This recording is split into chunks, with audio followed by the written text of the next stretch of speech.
ये बहन और भाई के प्रेम का अति पवित्र त्योहार है। इस त्योहार पर भी त्योहार जिहाद शुरू कर दिया। हमने लैंड जिहाद सुना, पूरे देश में लव जिहाद देखा, लेकिन त्योहार जिहाद किसी ने नहीं देखा। मियालैंड दाबी करार पिছত कोनो मियार লগত কম্প্ৰমাইজ আমাৰ কম্প্ৰমাইজ নহয় ইয়াত কোনো মিয়াৰ লগত বেলেগে ভুল কৰিছে সবে ভুগিব লাগিব আৰু ইয়াত গোলাঘাটত আৰু নহব আপুনি লালা ফোনটা ডকুমেন্ট লাগে মালিক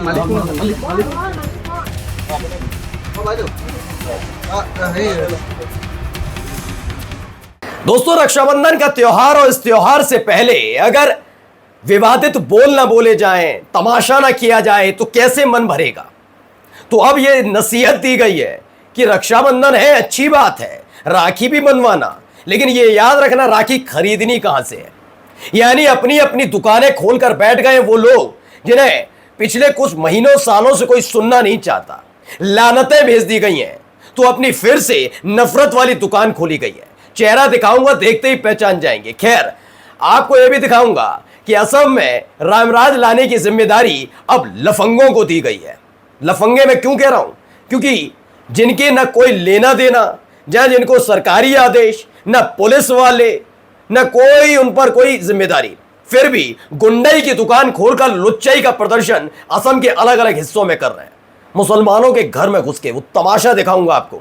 और शर्म आनी चाहिए जो ये कहते हैं कि कानून व्यवस्था दुरुस्त है। सबसे पहले ऐसे लुच्चे लफंगों को गिरफ्तार करना चाहिए था। चलिए, खबर यह भी है इसमें कि जो बड़ा कहते हैं कि हिंदुओं से सीख लेनी चाहिए। वैसे तो मैं कभी नहीं कहता, मैं हमेशा कहता हूं हिंदू, मुस्लिम, सिख, ईसाई सब में आप देखिए कोई आदमी अगर गलत करता है उसके धर्म से नहीं जोड़ना चाहिए। लेकिन चूंकि धर्म से जोड़ने वाले इस वीडियो, इस खबर को देखिएगा। आज दो लुच्चे दिखाऊंगा जिन्होंने अपने ही धर्म की बच्चियों के साथ गंदगी और घिनौनी हरकत की है। और देखिएगा दिल्ली में हुई एक वारदात, क्योंकि जब पहले केजरीवाल की सरकार के वक्त कोई घटना उठी थी और उस घटना में आरोपी मुसलमान निकलता था तो ये छाती पीटते थे, और आज एक बड़ी घटना हुई, चुप्पी साध कर बैठा है ये बिके हुए ईमान वाला सारा का सारा मीडिया। नमस्कार, मैं हूं प्रज्वल गौतम और आप देख रहे हैं the live TV. The live TV, सच सबसे आगे। रक्षाबंधन का त्योहार है। सबसे पहले तो मैं अपने जितने भी दर्शक मेरी बहनें हैं, मैं हाथ जोड़ कर बहुत बहुत बधाई आपको अपने भाई की तरफ से। और साफ चीज़ है, एक रक्षाबंधन का त्यौहार है। त्यौहार का मतलब मेरे लिए खुशियां हैं, और खुशियां फैलाने वालों के बीच अगर मैं खबर लेकर आया हूं तो आप समझ सकते हैं कि नफरत वालों की एंट्री हो गई होगी, है ना। जी हाँ भाइयों बहनों, एंट्री हो गई है। बयान सुन लीजिए, बयान सुनाने जा रहा हूं, सुनिए, ज्ञान सुनिए, दिव्य ज्ञान। और ये रक्षाबंधन अति पवित्र त्योहार, ओहो, एक पवित्र होता है, एक अति पवित्र है। अच्छा। बहन और भाई के प्रेम का अति पवित्र त्योहार है। इस त्योहार पर भी त्योहार जिहाद शुरू कर दिया। हमने लैंड जिहाद सुना, पूरे देश में लव जिहाद देखा, लेकिन त्योहार जिहाद किसी ने नहीं देखा। अच्छा। देखिए, ये राखी के त्योहार पर त्योहार जिहाद, इस पर राखी बना रहे हैं कुछ मुस्लिम, और राखी बनाने के बाद उसे सूर्य और चंदा बना करके उस राखी को नीले धागे में। मैं तो कहता हूं कि एक बार इनको चेकअप करा लेना चाहिए। पहली बात तो इनको पता ही नहीं सूर्य और चंदा, चंदा कहना था चांद तारे कहना था, इन्होंने सूर्य चंदा कह दिया। यही है ना दिक्कत, जो प्रोपेगेंडा फैलाती। दरअसल इनकी दुकान बहुत दिन से नफरत की बंद थी ना, कोई पूछ भी नहीं रहा था, इन्हें कोई नहीं पूछ रहा। ये साध्वी प्राची, इन्हें कोई जानता, अब पहचान नहीं बंद कर रहे थे लोग, तो इनको बीच में आना था। अब कहती है राखी पर मुस्लिम दुकानदारों से कुछ मत खरीदो। साध्वी प्राची को राखी त्योहारों में दिखा त्योहार जिहाद। और एक बात और बता दूं, इसमें असलियत क्या है, अब इनको कोई सुनता नहीं है, और उल्टा जो ये कहते हैं उल्टा और हो जाता है। मैं यकीन मानकर कह रहा हूं कि एक दिन आकर सनातनी, जो कट्टर सनातनी बनते हैं ना, उनके कहेंगे चुप बैठा करो तुम जब जब कुछ बोलती हो ना उल्टा हो जाता है, तो चुप शांत रहो। यकीन बता रहा हूं, इनसे खुद सनातनी, कट्टर सनातनी जो वो परेशान चल रहे। चलिए अगली खबर देखिए, इधर भी आइए, इनके भी तमाशे देखिए। मियालैंड दाबी करार पिছত कोनो मियार লগত কম্প্ৰমাইজ আমাৰ কম্প্ৰমাইজ নহয় ইয়াতে কোনো মিয়াৰ লগত বেলেগে ভুল কৰিছে সবে ভুগিব লাগিব আৰু ইয়াত গোলাঘাটত আৰু নহব ইয়াত গোলাঘাটত নহব হয়বগত আৰু ক'ব লাগিব তাত গৈ যে আমাক তাৰ পৰা এইটো কাৰণেই পঠিয়াই দিলে যে আমি মিয়ালেণ্ড বিচাৰিছো আমি মিয়ালেণ্ড বিচাৰিছো ये एक ऐसी पुलिसिंग शुरू की गई है जो सिर्फ मुसलमानों को टारगेट करती है। जगह तो आप जानते ही होंगे, बीजेपी शासित राज्य होगा, वहीं तो ऐसा खुलेआम छूट दी जाती है। तो भैया ये असम का गोलाघाट डेर गांव है। किसी भी मियाँ को जिले में रहने की अनुमति नहीं दी जाएगी। अब ये मियाँ याद आया? मियाँ नहीं आया? मैं दिलाता हूं। असम के अति तेज तर्रार और घोर सनातनी मुख्यमंत्री, जिन्होंने एक बार टमाटर के दाम बढ़े थे तो कहा था ये मियाँ लोग बढ़वा देते हैं टमाटर के दाम। ये टमाटर के दाम मियाँ लोग बढ़ाते हैं, तो कितना मोहब्बत करते हैं असम के मुख्यमंत्री मुसलमानों से और इस देश के लोगों से, आप समझ जाइए। अब ये लुच्चे लफंगे गुंडे मवाली घर में घुस घुस कर क्या कह रहे हैं? किसी भी मियाँ को जिले में रहने की अनुमति नहीं है। ये देखिए, ये घुस भी जाते हैं एक के घर में। ये वीडियो निकली है, देखिए।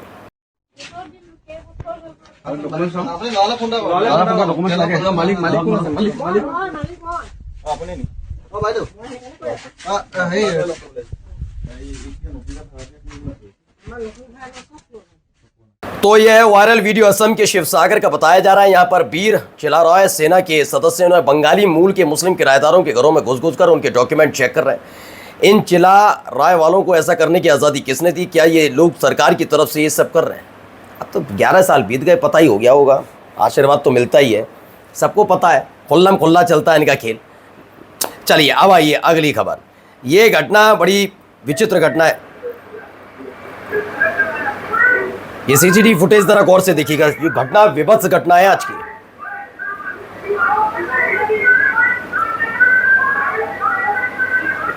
दरअसल जो दो लड़के एक व्यक्ति को पीट रहे हैं, जिस व्यक्ति को पीट रहे हैं उनका नाम है आसिफ कुरैशी। ये अभिनेत्री हुमा कुरैशी के चचेरे भाई हैं। स्कूटी लगाने को लेकर विवाद होता है।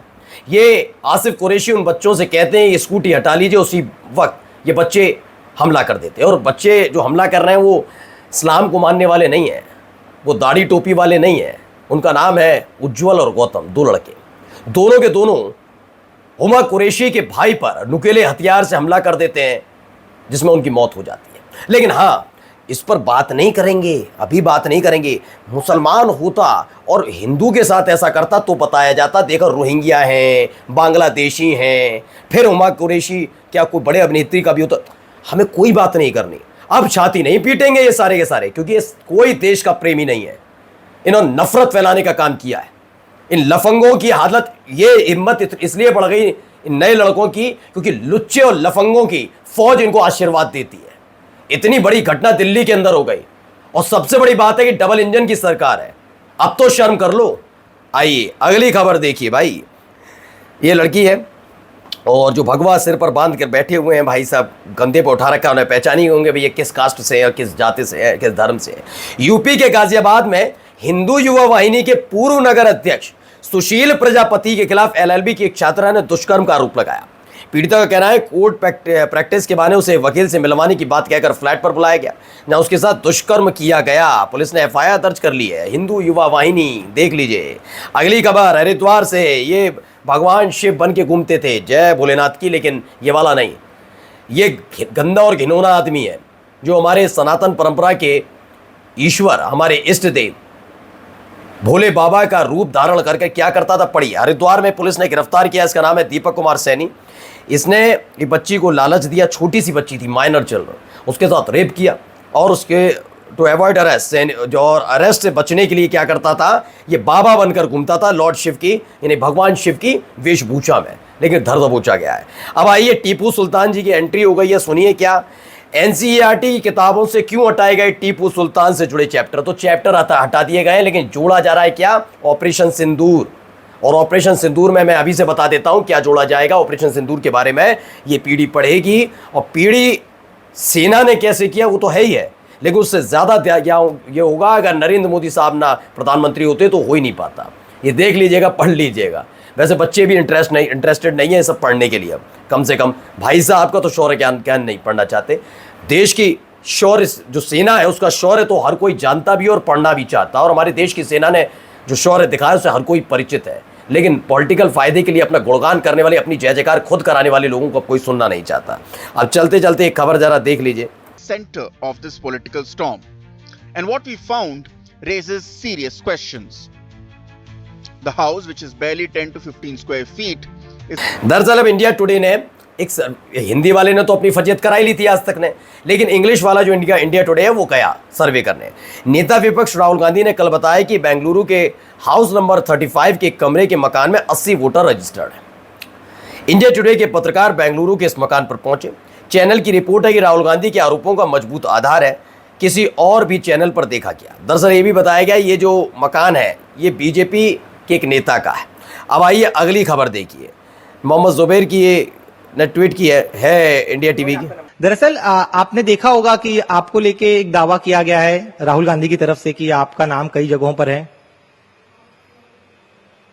हेलो जी, तो उसमें आपका पक्ष जानना था मुझे कि एग्जैक्टली आपका पक्ष क्या है, क्या कहना है। चलिए मैं इसको कहानी खुद ही बता देता हूं हुआ क्या क्या है।